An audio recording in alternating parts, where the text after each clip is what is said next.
तो hello friends, आज जो हमारी क्लास है वो है बायोमोलिक्यूल्स की क्लास है, उसी को हम कंटिन्यू करेंगे। ठीक है, बायोमोलिक्यूल्स में देखो, बायोमोलिक्यूल्स में हमने क्या पढ़ा था अभी तक, और मोनोसेकेराइड्स हम पढ़ चुके थे। आज हम पढ़ने वाले हैं ओलिगोसेकेराइड्स के बारे में पढ़ेंगे। तो oligosaccharides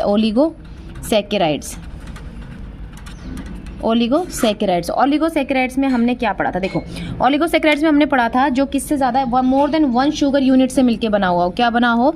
more than 1 sugar unit से मिलके जो बना हुआ उसको हम क्या बोलते हैं? उसको हम बोलते हैं ओलिगोसेकेराइड्स। ठीक है, more than 1 sugar unit. Okay, अच्छा, जैसे अब इसमें सिलेबस में मेंशन है आपको सुक्रोज पढ़ना, लैक्टोज पढ़ना, माल्टोज पढ़ना है। तो मैंने अपने जो शॉर्ट नोट्स आपको प्रोवाइड किए थे वहाँ पे आप इजीली उतना भी याद कर लोगे ना तो इनके क्वेश्चन सॉल्व हो जाएंगे। जैसे जो डाइसेकेराइड्स मैंने आपको छोटा सा एक चार्ट बना के दिया था वो आप कर लो, उससे क्वेश्चन सॉल्व हो जाएंगे। मैं थोड़ा समझा देती हूँ कि किस तरीके से आपको वहाँ पे क्वेश्चन को करना है। ठीक है, देखो, सुक्रोज है, सुक्रोज को हम क्या बोलते हैं? इसको हम टेबल शुगर भी बोलते हैं। हम इसको क्या बोलते हैं? टेबल शुगर भी बोलते हैं, और केन शुगर भी हम इसको बोलते हैं। ठीक है, सुक्रोज को। अच्छा, सुक्रोज जो होता है ये डाइसेकेराइड है, 2 यूनिट से मिलकर बना होता है। एक होता है अल्फा डी ग्लूकोज यूनिट होती है, और एक आपके पास होती है बीटा डी फ्रक्टोज यूनिट होती है। अब हम इनका स्ट्रक्चर बनाते हैं। देखो, मैंने अल्फा डी ग्लूकोज का आपको स्ट्रक्चर बनाना बताया था, सब बता रखा है मैंने ऑलरेडी। ठीक है, तो यहाँ पे क्या करोगे आप? यहाँ पे आपके पास हो जाएगा यहाँ पे OH, क्योंकि अल्फा में OH नीचे होता है। बाकी आप ग्रुप्स यहाँ पे लगा लेना जैसे मैंने आपको बता रखा है। अच्छा, अब अगर हम फ्रक्टोज की बात करते हैं, फ्रक्टोज का स्ट्रक्चर क्या होता है? मैंने थोड़ा सा इसको इधर बनाया, कोई नहीं, गलत बना दिया, मतलब गलत नहीं, थोड़ा सा इधर कर दिया। ठीक है, यहाँ पे क्या होगा? CH2OH हो जाएगा आपके पास, और ये OH यहाँ पे क्योंकि बीटा लेना है तो CH2OH यहाँ नीचे रहेगा। ठीक है, और आपके पास बाकी ग्रुप्स आप यहाँ पे लगा लेना। मैं कर ही देती हूँ एक बार, चलो, OH H OH। ठीक है, और यहाँ पे आप क्या कर दोगे? यहाँ पे आपका हो जाएगा CH2OH और इधर H। ठीक है, और ये देखो, यहाँ पे भी आप ऐसे कर सकते हो, ये OH हो जाएगा, यहाँ पे H, यहाँ पे क्या हो जाएगा आपके पास? OH इधर आ जाएगा, इधर OH आ जाएगा, और इधर अगर आप करोगे तो यहाँ पे CH2OH। ठीक है, इस तरीके से। अब क्या होता है, जो ये 2 यूनिट होती है अल्फा डी ग्लूकोज और बीटा डी ग्लूकोज, ये दोनों किससे ज्वाइंट होती है? किसी ग्लाइकोसिडिक बॉन्ड से जुड़ी हुई होती है, ग्लाइकोसिडिक बॉन्ड से। ठीक है, ग्लाइकोसिडिक बॉन्ड से। और कौन सा ग्लाइकोसिडिक बॉन्ड होता है? किस किस के बीच में कौन कौन से कार्बन इन्वॉल्व होते हैं? तो ग्लूकोज का जो कार्बन होता है वो 1 कार्बन होता है, और बीटा डी जो फ्रक्टोज है उसका 2nd कार्बन, दोनों आपस में ज्वाइंट होते हैं। तो इसका ये 1 कार्बन है, ये एनोमेरिक कार्बन है, इसका जो ये 2nd कार्बन है, देखो ये 1 हो गया, ये 2। तो ये जो बॉन्ड है ये 1 और ग्लूकोज का 1 कार्बन और फ्रक्टोज का 2nd कार्बन के बीच में बना हुआ होता है। ठीक है, अब क्या होगा आपके पास? यहाँ पे ये जो आपके पास ये ऐसे करके वाटर तो निकल जाएगा। ठीक है, वाटर निकलने के बाद हमारे पास क्या हो जाएगा? हमारे पास इसको मैं यहाँ पे इसको ऐसे बना देती हूँ।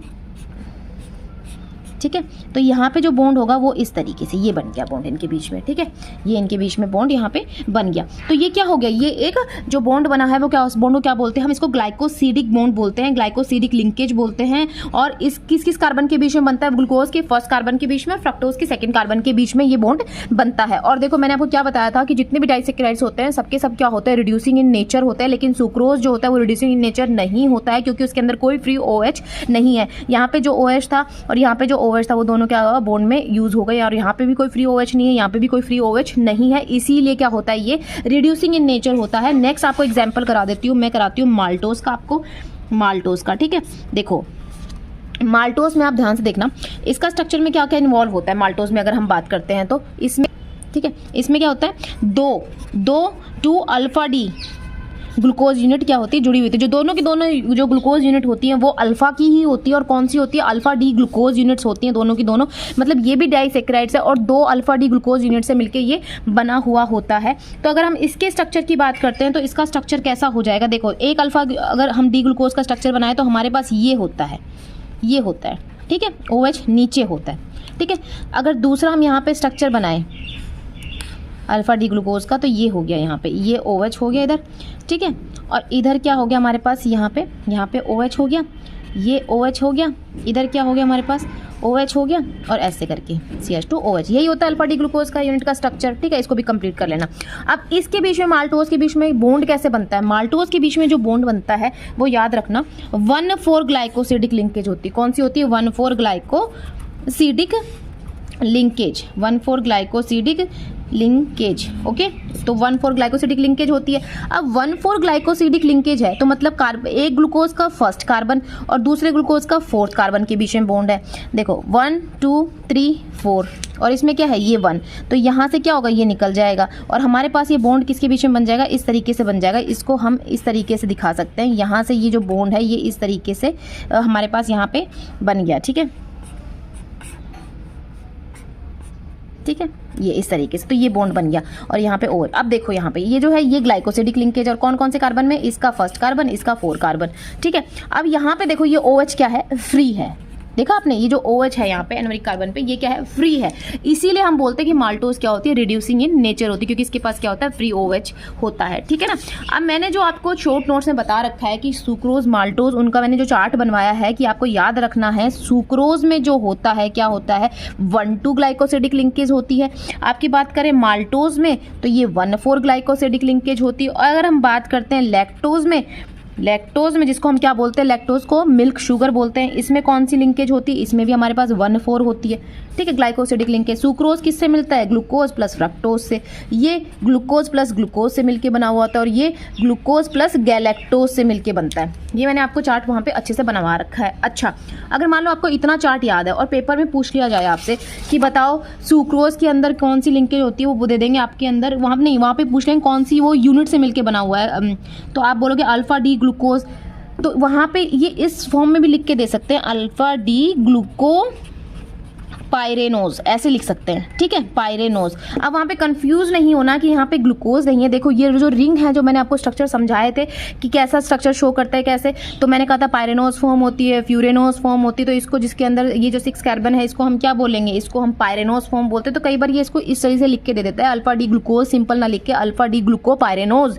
ठीक है, इसको बोल सकते हैं बीटा डी फ्रक्ट फ्यूरेनोज। ठीक है, तो इस तरीके से ये आपको लिख के दे सकता है। तो यहाँ से अगर आपको ये याद हो और अगर कोई आपको पेपर में स्ट्रक्चर भी दे रखा हो, सुक्रोज का पूछ रखा हो कि सुक्रोज का स्ट्रक्चर कौन सा करेक्ट स्ट्रक्चर है, तो आप कैसे करोगे। आपको अगर इतना याद है, इतना याद है, तो आपको देखो स्ट्रक्चर आपको पता है ग्लूकोज का क्या होता है, आपको फ्रक्टोज का भी स्ट्रक्चर पता है चेयर फॉर्म में। ठीक है, ग्लूकोज का स्ट्रक्चर आपको पता है, रिंग का पता है ना अच्छे से, और इसका भी पता है आपको स्ट्रक्चर। ठीक है, इन सब के स्ट्रक्चर पता है आपको। अब आप क्या करो, आप चेक कर लो स्ट्रक्चर में कि वो स्ट्रक्चर कौन सा ग्लूकोज और फ्रक्टोज, अगर दोनों आपको पता चला कि ये ग्लूकोज का स्ट्रक्चर है, ये फ्रक्टोज का स्ट्रक्चर, तो आपको पता चल गया कि चलो ठीक है। अब इसमें हम चेक करेंगे कि हमारे पास जो लिंकेज है वो 1-2 पे ही है ना भाई, 1 ग्लूकोज की और 2 फ्रक्टोज की, तो वहाँ से आप चेक करके और आप बोल सकते हो यहाँ ये स्ट्रक्चर हमारा सही है। ठीक है ना, तो इतना याद हो और पीछे के अगर आपको स्ट्रक्चर्स अच्छे से याद हो तो आप इजीली इन क्वेश्चंस को कर सकते हो। इनको आपको अलग से स्ट्रक्चर याद करने की ज़रूरत नहीं है, आपने स्ट्रक्चर्स याद कर रखे हैं। उन्हीं स्ट्रक्चर्स में क्या करोगे आप, सिर्फ ये लिंकेज देख लेना कि 1-2 है, इसमें 1-4 है, इसमें 1-4 है, ये देख लेना बस। ठीक है ना, तो इसको मैं यहीं अभी ख़त्म करती हूँ। और एक चीज़ और बताती हूँ मैं इसके अंदर कि जो नेक्स्ट है हमारे पास वो है पॉलीसेकेराइड्स। उसके भी मैंने आपको बायोमोलिक्यूल्स के जो चार्ट है, जो मतलब मैंने आपको शॉर्ट नोट दे रखे हैं, वो इसीलिए दिए थे कि अगर किसी से पूरा नहीं हो रहा तो वो कर लो, कम से कम आपके 4 या 5 क्वेश्चन जो भी हैं आपके इजीली वहाँ से अटेम्प्ट हो जाए, वो इसीलिए दे रखा था। ठीक है ना, तो वहाँ पे भी मैंने आपको क्या बता रखा था, वहाँ पे जब मैंने आपको पॉलीसेकेराइड्स पढ़ाया था, पॉलीसेकेराइड्स, तो उसमें मैंने आपको क्या बता रखा है, याद रखो स्टार्च होता है, अच्छे से बना रखा है चार्ट और याद भी हो जाएगा। स्टार्च में क्या होता है, एक अमाइलोज होता है, एक अमाइलोपेक्टिन होता है, ऐसे पढ़ाया मैंने आपको। ठीक है, और उसके बाद मैंने उसमें बताया था कि अमाइलोज जो होते हैं ये, क्योंकि स्टार्च जो है, स्टार्च क्या होता है, एक तरह से हम कह सकते हैं पॉलीमर होता है, बहुत सारी alpha D unit glucose unit से मिलकर बना हुआ होता है। तो ये इसका मोनोमर कौन है, पूछ सकते हैं, अल्फा डी ग्लूकोज इसका मोनोमर है। ठीक है, अब ये अल्फा डी ग्लूकोज से मिलके बना हुआ, तो इसके जो 2 पार्ट है अमाइलोज और अमाइलोपेक्टिन, इसमें भी क्या होगा, अल्फा डी ग्लूकोज होगा, लेकिन लिंकेज चेंज हो जाएगी, क्योंकि ये जो हमारे पास होगा ये कैसा स्ट्रक्चर होगा, ये लीनियर स्ट्रक्चर होगा, इसमें कोई ब्रांचिंग नहीं होगी, तो इसमें जो लिंकेज होगी ग्लूकोज के बीच में वो 1-4 होगी। ये क्या होगा, ये ब्रांच स्ट्रक्चर होगा, तो लीनियर होगा, फिर उसमें ब्रांचिंग होगी, तो जो लीनियर में है वो 1-4 होगी, जो ब्रांचिंग में है वो 1-6 ग्लाइकोसिडिक लिंकेज होगी। अब देखो इसके आप सारे स्ट्रक्चर्स याद करो, वो उसमें आप कंफ्यूज हो जाओगे, बहुत ज़्यादा टाइम जाएगा, तो इसमें भी वही तरीका अपनाना। पीछे आपको स्ट्रक्चर सारे याद है, आपको पता है इसमें बहुत सारी ग्लूकोज यूनिट्स जुड़ी होंगी, क्योंकि अल्फा डी ग्लूकोज, इसमें भी अल्फा डी ग्लूकोज से मिलके बना हुआ है, और ये बहुत सारी यूनिट्स जुड़ी हुई हैं इसके अंदर, और उनके बीच में जो स्ट्रक्चर में जो लीनियर में जो बॉन्ड है वो 1-4 है, और जो ब्रांच में है वो 1-6 है। तो ये पूछ लेते हैं। ठीक है, ये मैंने वहाँ पे अच्छे से एक्सप्लेन कर रखा है, तो मैं टाइम ना वेस्ट करते हुए अब हम स्टार्ट करते हैं नेक्स्ट पोर्शन। देखो अमीनो एसिड्स, मैंने अमीनो एसिड्स के भी शॉर्ट नोट्स बनवा रखे हैं, ठीक है, पर थोड़ा सा इसमें एक्सप्लेन करना पड़ेगा क्योंकि क्वेश्चन कुछ एक्सप्लेन कर देती हूँ, उस पार्ट्स में से भी आते हैं। देखो क्या करोगे, अमीनो एसिड्स में मैंने आपको पढ़ा, देखो अमीनो एसिड्स क्या होती है, सबसे पहले आपको पता है इसके अंदर ये डाई फंक्शनल नेचर होता है। डाई फंक्शनल मतलब इसमें 2 फंक्शनल ग्रुप होते हैं। एक हमारे पास होता है, जैसे इसका नाम है, देखो अमीनो पार्ट होता है, मतलब अमाइन पार्ट होता है, और दूसरा हमारे पास क्या होता है, इसमें एसिडिक पार्ट होता है। एसिडिक पार्ट होता है, जो अमाइन पार्ट होता है, जैसे कि हमने लिख दिया यहाँ पे ये, और एसिडिक पार्ट कौन सा, ये देखो ये लिख लिया, ठीक है, ये ठीक है। अब इसकी रिप्रेजेंटेशन मैंने आपको उसमें भी समझा रखा है, इसीलिए कह रही हूँ बहुत इंपॉर्टेंट नोट्स हैं, उनको भी पढ़ लेना, ठीक है। यहाँ से इस तरीके से ये आपके पास इसकी रिप्रेजेंटेशन होती है।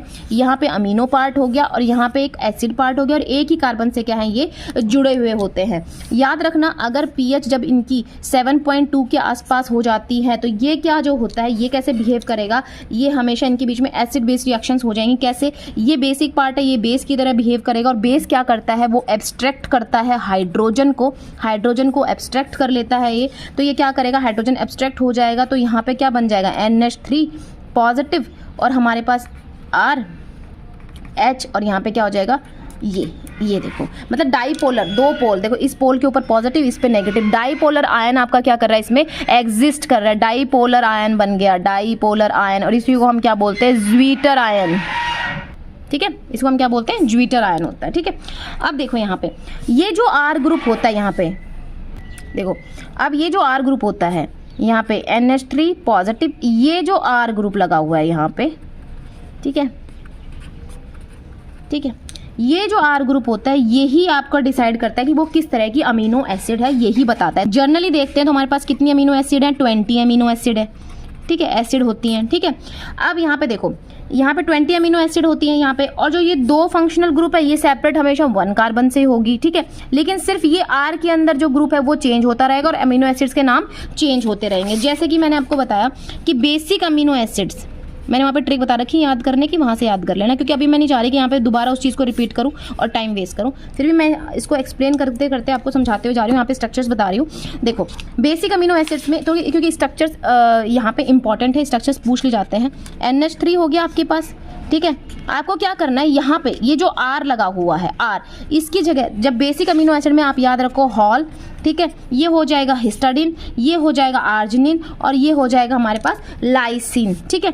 अब ये जो R है यहाँ पे हिस्टाडीन में, R किसके बराबर है, आप यहाँ लिख दोगे, ऐसे कर लो, और ऐसे यहाँ से, और यहाँ से इस तरीके से,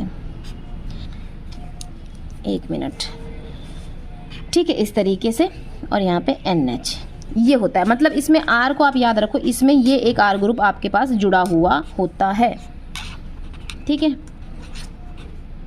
ठीक है, यहाँ से और यहाँ पे NH, ठीक है।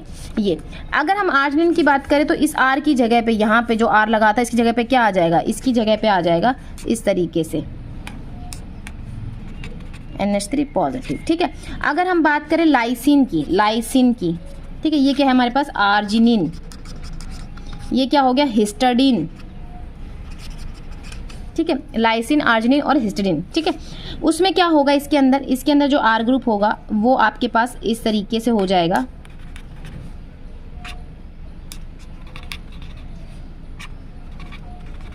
ठीक है, इस तरीके से हो जाएगा आपके पास R ग्रुप, ठीक है। तो याद रखना कि ये आपके पास R ग्रुप चेंज हुए, जैसे R ग्रुप चेंज हुआ आपका अमीनो एसिड का नाम बदल गया। बेसिक अमीनो एसिड्स में जैसे मैंने आपको बताया था, मैं इसीलिए पहले एक बार फिर से रिपीट कर रही हूँ, बहुत बार रिपीट कर चुकी हूँ, कि एक बार पहले पढ़ने से पहले एक बार उस शॉर्ट नोट को आप पढ़ लो, ताकि आपको सारा बेस समझ में आ जाए, और उसके बाद आपके लिए ईजी हो जाएगा। बेसिक अमीनो एसिड को बेसिक कब कहते हैं, जब उसमें नंबर ऑफ NH2 मॉलिक्यूल, जो नंबर है हमारे पास NH2 ग्रुप के, वो जो है वो ज़्यादा हो जाए आपके पास नंबर ऑफ एसिडिक ग्रुप के नंबर से, अगर इसके नंबर ज़्यादा हो जाएंगे तो वो क्या हो जाएगा, बेसिक। देखो यहाँ पे ये बेसिक है, आपके पास NH ग्रुप ज़्यादा हो गए, ठीक है। अगर अब हम बात करते हैं एसिडिक ग्रुप से, एसिडिक ग्रुप में क्या होता है आपने पढ़ा है, ग्लूटामिक, एस्पार्टिक, आपके पास होते हैं ग्लूटामिक एसिड और एस्पार्टिक एसिड, ठीक है, ये तो नाम से पता चल जाएगा। अब इनके स्ट्रक्चर्स याद रखो, इसमें जो R होता है वो क्या होगा, आपको मैं बता देती हूँ यहाँ पे जो R है इसकी वैल्यू, इसको बता रही हूँ कि ये आएगा यहाँ पे, ठीक है, बाकी सब एज इट इज़ आएगा, ठीक है ना। और इसमें जो R होता है वो आपके पास होता है, यहाँ पे मैं पूरा लिखवा देती हूँ, जैसे मतलब ये देखो R नहीं, मैं इसको पूरा आपको लिखवा के दे रही हूँ यहाँ पे। इसमें जो होता है आप इस तरीके से लिख लो, मैं एक बार खोल के दे रही हूँ आपको ताकि आप कंफ्यूज ना हो। यहाँ पे अब यहाँ पे जो R लगा है उसकी जगह आप क्या लगा दोगे, इसकी जगह ये जो R लगा था यहाँ पे आप क्या लगा दोगे, ये ग्रुप लगा दोगे इसमें इस तरीके से, ऐसे ऐसे, ठीक है, ये आपने ग्रुप लगा दिया यहाँ पे क्या हाइड्रो, ठीक है। अब देखो ये R की जगह आपने क्या लगा दिया, ये ग्रुप लगा दिया, ठीक है। ऐसे क्या करोगे, इधर भी क्या करोगे, ये स्ट्रक्चर बनाओगे और R की जगह ये ग्रुप लगा दोगे, ठीक है। और ये मैंने पूरा लगा के दिखा दिया आपको, एक्चुअल पूरा जो स्ट्रक्चर है इसका R लगा के, ये R था यहाँ पे मैंने पूरा लगा के दिखाया आपको, ठीक है। तो यहाँ पे देखो COH ग्रुप ज़्यादा है, अगर आपके नंबर ऑफ COOH ग्रुप ज़्यादा हो जाए नंबर ऑफ NH2 ग्रुप, तो ये क्या हो जाएगा, आपकी एसिडिक अमीनो एसिड्स हो जाएंगे। क्या हो जाएंगे, आपकी एसिडिक अमीनो एसिड्स हो जाएंगे। जब अब हम नेक्स्ट पढ़ते हैं neutral amino acid. Neutral amino acid, neutral amino acid कब होता है, न्यूट्रल कब हो जाएगा, जब NH2 ग्रुप जो होगा आपका वो किसके बराबर हो जाए, COH ग्रुप के बराबर हो जाए, ठीक है। एक आपसे क्वेश्चन भी आता है कि एरोमेटिक अमीनो एसिड्स कौन कौन से होते हैं। एरोमेटिक अमीनो एसिड्स देखो, जिसमें एरोमेटिक रिंग हो तो आपको नाम याद रखना है, फिनाइल एलेनिन, ठीक है, टायरोसिन और ट्रिप्टोफैन, ठीक है। ये देखो ये तीनों क्या है, एरोमेटिक अमीनो एसिड्स है। ऐसे पूछ लिया जाता है, ठीक है। जैसे इसका स्ट्रक्चर मैं बना के दिखाती हूँ आपको पूरा, क्या बनेगा इसका स्ट्रक्चर, NH2COH। इसको एरोमेटिक क्यों कहा जा रहा है, आप देखो यहाँ पे कौन सा ग्रुप लगा हुआ है, यहाँ पे एरोमेटिक रिंग लगी हुई है, ठीक है। यहाँ पे टायरोसिन का स्ट्रक्चर क्या हो जाएगा आपके पास, NH2COH, और यहाँ पे इस तरीके से, और यहाँ पे OH, ठीक है, ये स्ट्रक्चर हो गया। और ट्रिप्टोफैन का स्ट्रक्चर क्या हो जाएगा आपके पास, ये ऐसे हो जाएगा NH2COH, और यहाँ पे आपके पास हो जाएगा इस तरीके से, ठीक है, ठीक है। ये आपका हो जाएगा ट्रिप्टोफैन का स्ट्रक्चर। तो आप देख रहे हो हर जगह एरोमेटिक रिंग आई हुई है ना, इसीलिए हमने क्या बोला, इनको एरोमेटिक अमीनो एसिड्स, नाम याद रखना। एक आता है सल्फर कंटेनिंग, याद रखना इनके भी नाम, ये पूछे जाते हैं। अमीनो एसिड कौन सी होती है sulphur containing amino acid, sulphur containing amino acid होती है मिथियोनिन, ठीक है, और सिस्टीन, ये दोनों क्या होते हैं, सल्फर कंटेनिंग होते हैं। मिथियोनिन का स्ट्रक्चर अगर आपको देखा जाए तो ये स्ट्रक्चर होता है मिथियोनिन का, इस तरीके से, ये देखो सल्फर लगी हुई है यहाँ पे। सिस्टीन के स्ट्रक्चर में अगर आप देखोगे तो सिस्टीन का स्ट्रक्चर आपको ऐसे मिलेगा, ठीक है। ये देखो यहाँ पे सल्फर लगा हुआ है, तो आपके पास सल्फर कंटेनिंग अमीनो एसिड्स का नाम याद रखना, मिथियोनिन और सिस्टीन, ठीक है ना। ये याद रखना, ये पूछे हुए क्वेश्चंस है। तो कुछ अब इंपॉर्टेंट पॉइंट्स मैं आपको नोट करा देती हूँ, कुछ इंपॉर्टेंट पॉइंट वो याद रखना। इंपॉर्टेंट पॉइंट देखो, सबसे पहले जितनी भी आपके पास 20 अमीनो एसिड्स होती हैं सब की सब क्या होती हैं, अल्फा अमीनो एसिड्स होती हैं, ठीक है। किसको छोड़ के, एक्सेप्ट, अब आपको याद क्या रखना है, जो एक्सेप्शन है, एक्सेप्शन क्या है, पायरोलाइन को छोड़ के, ठीक है, और हाइड्रोक्सी प्रोलाइन, ठीक है, प्रोलाइन और हाइड्रोक्सी प्रोलाइन, इनको छोड़ के जितने भी आपके अमीनो एसिड्स होते हैं all are alpha amino acids, ठीक है। किसको छोड़ के, प्रोलाइन को छोड़ के, और आपके पास हाइड्रोक्सी प्रोलाइन को छोड़ के, क्योंकि ये जो हैं ये कैसे हैं, ये इसमें क्या होता है, ये अल्फा, ये कैसे होते हैं, इनको हम कह सकते हैं ये अल्फा इमीनो एसिड होते हैं। इनको क्या बोलते हैं, अल्फा इमीनो एसिड, क्योंकि इनके अंदर क्या होते हैं, 2 अमाइन प्रेजेंट होते हैं, ये होते हैं अल्फा इमीनो एसिड्स, ठीक है। अब नेक्स्ट इंपॉर्टेंट पॉइंट देखो, अब नेक्स्ट, ठीक है, देखिए अब देखो यहाँ पे जो हमारे पास ये है, इसका भी इसका स्ट्रक्चर बता देती हूँ। प्रोलीन का जो स्ट्रक्चर है आपके पास वो ये होता है, यहाँ पे होता है COOH, ठीक है। अब यहाँ पे देखो, यहाँ पे ये देखो 2 डिग्री है, ठीक है। अब यहाँ पे देखो, यहाँ पे क्या होगा, अगर इसका ज्विटर आयन स्ट्रक्चर पूछ ले तो ज्विटर आयन स्ट्रक्चर याद रखना, क्या करना है आपको, N के ऊपर पॉजिटिव, ठीक है, और इधर H, क्योंकि हाइड्रोजन को अब्स्ट्रैक्ट कर लेगा, ज्विटर आयन में एसिड बेस रिएक्शन हो जाएगी, और यहाँ पे COO नेगेटिव, इस तरीके से इसका ज्विटर आयन होता है, ये याद रखना, ठीक है, पूछ लेते हैं। अच्छा, अब देखो जितने भी नेचुरली ऑकरिंग अमीनो एसिड्स होते हैं, जो अल्फा अमीनो एसिड्स होते हैं, सारे के सारे क्या होते हैं, अल्फा अमीनो एसिड्स होते हैं, इनको छोड़ के तो सारे के सारे क्या होते हैं, ऑप्टिकली एक्टिव होते हैं, ऑप्टिकली एक्टिव होते हैं। जितने भी अमीनो एसिड होते हैं वो क्या होते हैं, ऑप्टिकली एक्टिव होते हैं।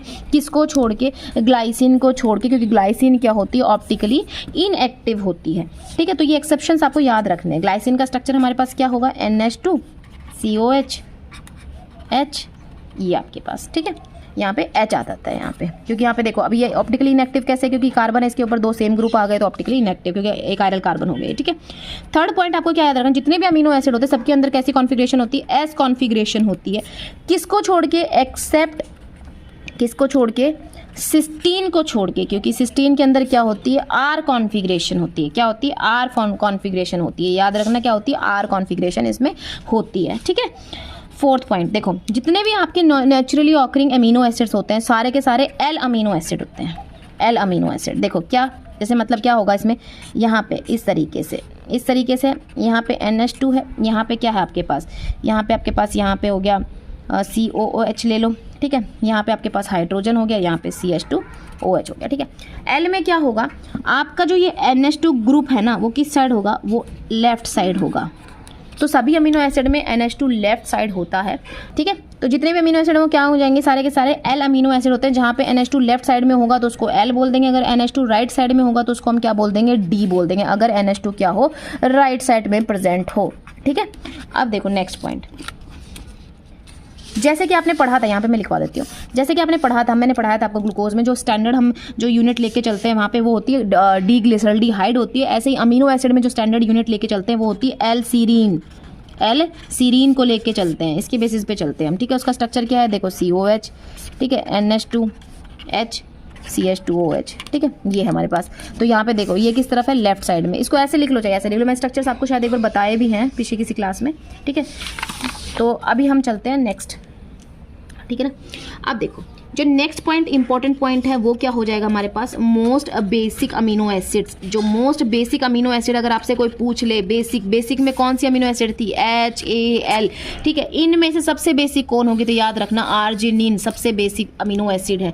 अगर कोई आपसे पूछ ले यहाँ पे मोस्ट एसिडिक अमीनो एसिड तो वो कौन सा होगा, मोस्ट एसिडिक। तो मोस्ट एसिडिक में कौन है, एस्पार्टिक और ग्लूटामिक एसिड होता है। इसमें सबसे अमीनो एसिड कौन सा मोस्ट बेसिक है, तो वो याद रखना एस्पार्टिक है सबसे ज़्यादा बेसिक। ठीक है, मोस्ट मतलब सॉरी एसिडिक की बात हो रही है, तो सबसे ज़्यादा एसिडिक कौन है, मोस्ट एसिडिक अमीनो एसिड है वो कौन सा है हमारे पास, एस्पार्टिक अमीनो एसिड है। और मोस्ट बेसिक कौन सा हो जाएगा हमारे पास, आर्जिनिन हो जाएगा। ठीक है, ये सारे पॉइंट इंपॉर्टेंट है, ये पूछ ले जाते हैं, आप इनको याद कर लेना। जितने भी अमीनो एसिड्स हैं, जितने भी हैं, सबके अंदर क्या होता है, एक कायरल कार्बन होता है। क्या होता है, एक कायरल सेंटर होता है। सिर्फ किसको छोड़ के, थ्रियोनिन को छोड़ के, क्योंकि इसके अंदर 2 कायरल सेंटर होते हैं। और इसका स्ट्रक्चर अगर आप देखो तो आप देखो यहाँ पे COOH NH2 और यहाँ पे ये इसका स्ट्रक्चर है। ठीक है, तो यहाँ पे 2 कायरल सेंटर है, एक ये रहा, एक यहाँ पे ये रहा। ठीक है, तो इसके अंदर कितने होते हैं, 2 कायरल सेंटर होते हैं। ठीक है, अगर हम नेक्स्ट पॉइंट की बात करते हैं तो अमीनो एसिड्स में क्या होता है, अमंग ऑल 20 अमीनो एसिड्स सिर्फ 2 अमीनो एसिड ऐसे होते हैं जिसके अंदर सल्फर साइड चेन होती है। मैं बता चुकी हूँ सल्फर कंटेनिंग अमीनो एसिड्स कितने हैं, 2 हैं।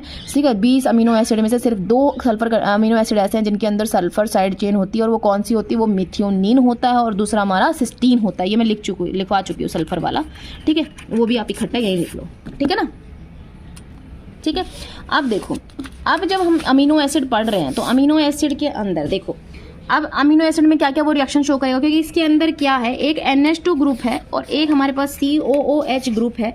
तो ये अपनी जो अमीनो ग्रुप है ये वाला, ये भी रिएक्शन शो कर सकता है, ये भी रिएक्शन शो कर सकता है, और इन दोनों की कंबाइंड रिएक्शन भी होती है। ठीक है, क्योंकि इसके पास क्या है, लोन पेयर है। क्या है, लोन पेयर है। तो ये कैसे बिहेव कर सकता है, बेस की तरह भी बिहेव कर सकता है और न्यूक्लियोफाइल की तरह भी बिहेव कर सकता है। ठीक है, बेस की तरह भी और न्यूक्लियोफाइल की तरह। इसके पास क्या है, इसको कैसे कहेंगे, इसको ऐसे खोल लो आप, तो आप क्या बोलोगे, जो ये नेगेटिव पार्शियल पॉजिटिव, तो ये जो कार्बन है ये कैसा है, इलेक्ट्रोफिलिक कार्बन है। कैसा है, इलेक्ट्रोफिलिक कार्बन है। ठीक है, तो ये रिएक्शन, ये अपनी रिएक्शन देगा, ये भी रिएक्शन देगा, और दोनों की कंबाइंड रिएक्शंस भी हम पढ़ेंगे। ठीक है, ठीक है, अब हम करते हैं उसको। ठीक है, ये देखो, देखो पहला हम किस वजह से पढ़ सकते हैं, रिएक्शन किसकी वजह से, ड्यू टू हमारे पास जो NH2 ग्रुप है उसकी वजह से। दूसरा हम क्या कर सकते हैं, आपके पास COH ग्रुप है उसकी वजह से रिएक्शन, और इन दोनों की कंबाइंड रिएक्शन। ठीक है, सबसे पहले हम पढ़ते हैं रिएक्शन, यहाँ से कर लेते हैं, रिएक्शन विद एसिटिक अनहाइड्राइड के साथ रिएक्शन देखते हैं। चलो ठीक है, देखते हैं। चलो हमारे पास क्या हो जाएगा, यहाँ पे हमारे पास ये हो गया H, ये हो गया H, और यहाँ पे आपके पास NH2 ग्रुप है, और ये आपके पास COH ग्रुप है। ठीक है, इसको अगर मैं खोल के लिख लूँ थोड़ा सा, इसको मैं स्ट्रक्चर को खोल लेती हूँ। यहाँ पे NH2 है, यहाँ पे H है, यहाँ पे H है। ठीक है, इधर C डबल बॉन्ड O, और यहाँ क्या है OH। ठीक है, अब देखो इसकी रिएक्शन एसिटिक अनहाइड्राइड क्या होता है, ये देखो यहाँ पे इस तरीके से होता है। देखो अब जो ये देखो यहाँ पे क्या है, लोन पेयर है। ठीक है, अब यहाँ पे देखो पार्शियल नेगेटिव पार्शियल पॉजिटिव। ठीक है, तो यहाँ पे देखना, अब ये क्या करेगा, यहाँ पे ये जो लोन पेयर है यहाँ पे आके अटैक करेंगे, ये ऐसे जाएगा, फिर वापस काउंटर अटैक होगा और ये निकल जाएगा। ठीक है, तो हमारे पास क्या मिलेगा, हमें मिल जाएगा यहाँ पे आपके पास, यहाँ पे ले लो आप C डबल बॉन्ड OH। ठीक है, और इधर आपके पास क्या हो जाएगा, H लगे हुए हैं, और जो ये NH2 यहाँ पे आपके साथ इसके साथ जुड़ गया, ये क्या हो जाएगा N, और यहाँ पे क्या हो जाएगा H और H, और इसके ऊपर क्या है, पॉजिटिव आ जाएगा। ठीक है, और ये आपके साथ क्या बना देगा, इस तरीके से ये हो जाएगा। ठीक है, अब क्या होगा, जो यहाँ पे CH3 COO- जो ये निकला है, ये क्या करेगा, यहाँ से इस हाइड्रोजन को ले लेगा। ठीक है, तो हमें क्या मिल जाएगा प्रोडक्ट, इसमें हमें मिल जाएगा इस तरीके से हाइड्रोजन NH, और हमारे पास हमें ये प्रोडक्ट मिल गया। ठीक है, देखो ये रिएक्शन हो गई ना इस तरीके से। अब अगर देखो, अगर हम एसिटिक अनहाइड्राइड के साथ करवाते हैं तब भी यही प्रोडक्ट बनेगा। अगर इसकी जगह RCOCl, ठीक है, एसिटाइल क्लोराइड ले लो, तब भी आपके पास यही प्रोडक्ट मिलेगा। तो ये रिएक्शन आप करके देख लेना, यही प्रोडक्ट मिलेगा, सेम प्रोडक्ट मिलेगा। ठीक है, अब हम नेक्स्ट रिएक्शन पढ़ते हैं।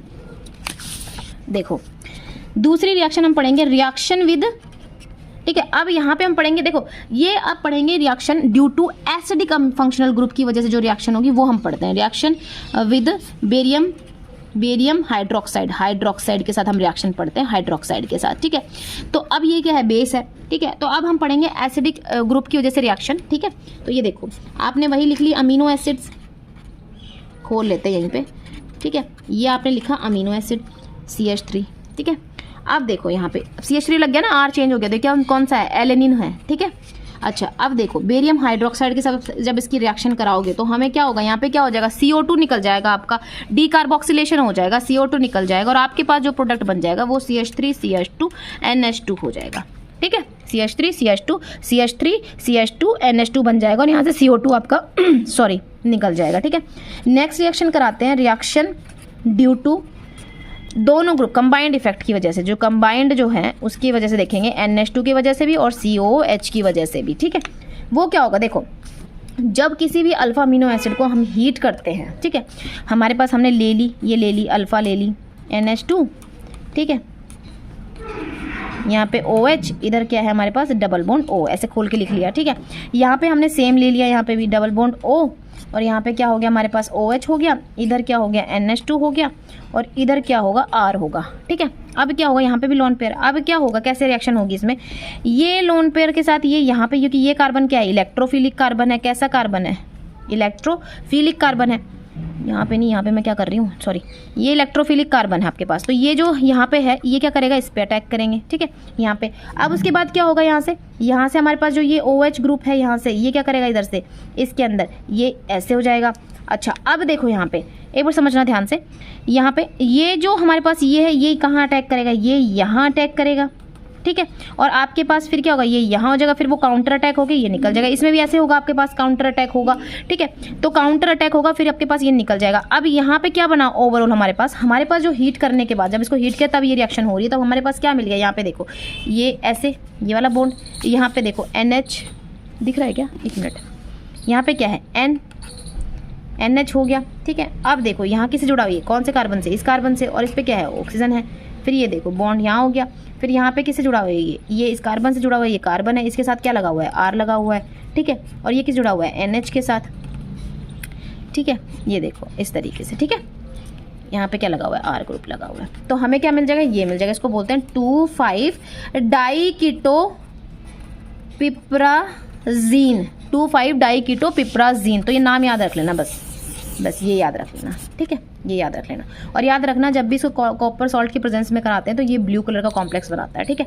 तो आप ये नाम याद रख लेना कि अगर कंबाइंड रिएक्शन होती है इस तरीके से पूछ लिया जाए तो आपसे, तो आपको ये दे दिया जाए कि अगर अल्फा अमीनो एसिड्स को हम हीट करते हैं तो हमें क्या प्रोडक्ट मिलता है, वो हमें मिलता है 2,5 डाई कीटो पिप्राजीन मिलता है हमें यहाँ पे, ये नाम याद रखना, ठीक है। तो आपके पास अब हम नेक्स्ट अगर हम पढ़ते हैं वो है हमारे पास, देखो रुक जाओ, आप प्रोटीन के बारे में पढ़ रहे हैं तो मैंने क्या बोला था, बहुत सारी अमीनो एसिड्स क्या होती हैं, वो मिलके क्या करती है, प्रोटीन बनाती है। तो अमीनो एसिड्स क्या होते हैं, बिल्डिंग ब्लॉक्स होते हैं, किसके, प्रोटीन के बिल्डिंग ब्लॉक्स होते हैं। अमीनो एसिड ज्वाइन करती है और क्या बनाती है, वो प्रोटीन्स बनाती हैं। और जो वो ऐड होता है, जैसे ग्लूकोज जब हम ऐड करें तो ग्लाइकोसिडिक लिंकेज की बात कर रहे थे, यहाँ पे अमीनो एसिड जब ऐड होती हैं तो क्या, कौन सा बॉन्ड बनता है, पेप्टाइड लिंकेज के थ्रू वो ऐड होती है। मैं आपको एक एग्जाम्पल करा के दिखा देती हूँ, ये देखो यहाँ पे। एक्चुअली मैं इतनी स्पीड इसीलिए कर रही हूँ क्योंकि पेपर थोड़ा पास आ गया है, इसीलिए, ठीक है। ये आपके पास है, ये 2 अमीनो एसिड है, ये क्या करेंगे, आपस में अटैच हो जाएंगी और हमें क्या मिल जाएगा, NH2 इधर है, ये R और जो ये है C डबल बॉन्ड O और यहाँ पे NH इनके बीच में देखो H2O, यहाँ से ये देखो ये पूरा H2O निकल गया, यहाँ पे इनके बीच में बॉन्ड बन जाएगा, ठीक है। यहाँ पे OH ले गया और इसका H ले गया, ठीक है। तो ये बॉन्ड बन जाएगा यहाँ पे, और ये यहाँ पे R ग्रुप है, यहाँ पे मैंने क्या कर दिया, यहाँ पे सॉरी ये H है, यहाँ पे भी क्या है, H है, और ये हमारे पास बाकी जो ग्रुप है वो एज इट इज आ जाएगा, ठीक है। तो जो ये लिंकेज है इसको हम क्या बोलते हैं, पेप्टाइड लिंकेज या पेप्टाइड लिंकेज, ठीक है। तो जैसे ये अमीनो एसिड क्या करेंगे, अमीनो एसिड ज्वाइन करके क्या करेंगे, पॉलीपेप्टाइड चेन्स बनाएंगे, और बहुत सारी पॉलीपेप्टाइड चेन मिलकर क्या बनाती हैं, वो प्रोटीन बना देती हैं, और इनके बीच में जो लिंकेज होता है वो पेप्टाइड लिंकेज होता है। ये लिंकेज पूछ लेते हैं, बहुत छोटे छोटे क्वेश्चंस पूछते हैं, बायोमॉलिक्यूल्स में स्ट्रक्चर्स पूछ ले जाते हैं, आपके पास स्ट्रक्चर्स पे क्वेश्चन आता है, डाइसेक्राइड में वो लिंकेज पूछ लेते हैं कि भाई किस किस कार्बन के बीच में क्या लिंकेज है। ऐसे ही आपके पास प्रोटीन्स में वो आपसे ये जो मैंने आपके इंपॉर्टेंट पॉइंट्स लिखवाए थे इनमें से क्वेश्चन आ जाते हैं, और आपसे ऐसे पूछ लेता है कौन सी लिंकेज होती है, प्रोटीन की जो स्ट्रक्चर्स है उनके ऊपर क्वेश्चन आ जाता है। और ये जो मैंने शॉर्ट नोट में आपको बिल्कुल छोटे छोटे करवा रखे हैं वो याद कर लेना, मैं बार बार रिपीट कर रही हूँ, बहुत इंपॉर्टेंट है, ठीक है। तो अब एक और क्वेश्चन करा देती हूँ जो क्वेश्चन आया हुआ था, देखो कैसे, देखो जब 2 अमीनो एसिड जब 2 अमीनो एसिड, आपने देखा 2 अमीनो एसिड जुड़ती हैं तो उनके बीच में कितने पेप्टाइड बॉन्ड बनते हैं, आपने देखा एक बना है, भाई एक ही तो बना है, ये एक अमीनो एसिड ये एक अमीनो एसिड दोनों ज्वाइन कर गए, इनके बीच में कैसे कितना पेप्टाइड बॉन्ड बने, एक पेप्टाइड बॉन्ड बना। क्वेश्चन पूछ लेते हैं, दे दिया जाता है, जैसे मान लो आपको 126 दे दिया अमीनो एसिड है, ठीक है, इन्होंने बोल दिया क्वेश्चन में कि 126 अमीनो एसिड है, बताओ उसके अंदर कितने पेप्टाइड बॉन्ड होंगे, इस तरीके का क्वेश्चन आता है, पेप्टाइड बॉन्ड होंगे। अब बताओ ये क्वेश्चन कोई टफ है, आप कैसे करोगे, अब 126 में से क्या करोगे, आप 1 माइनस कर दोगे तो 127, इतने आपके पेप्टाइड बॉन्ड होंगे। क्यों, आपके पास अगर 2 अमीनो एसिड है तो पेप्टाइड बॉन्ड कितना बन रहा है, 1 बन रहा है, तो इस मतलब 2 में से 1 माइनस कर दो तो 1 पेप्टाइड बॉन्ड बन रहा है, यही तो हो रहा है। तो हमने क्या कर दिया, जितने भी हमें अमीनो एसिड दे दे उसमें से 1 माइनस कर दो, 127, जैसे 126 में से 1 माइनस कर दे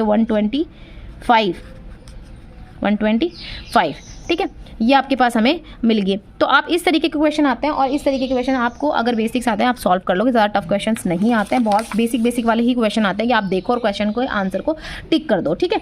अब आज की क्लास हम यहीं पे ख़त्म करते हैं, और नेक्स्ट क्लास में हम पढ़ेंगे आइसोइलेक्ट्रिक पॉइंट वगैरह पे भी क्वेश्चन आते हैं, वो सब हम पढ़ने वाले हैं। तो आज की क्लास यहीं तक, होप आपको समझ में आया होगा, थैंक यू।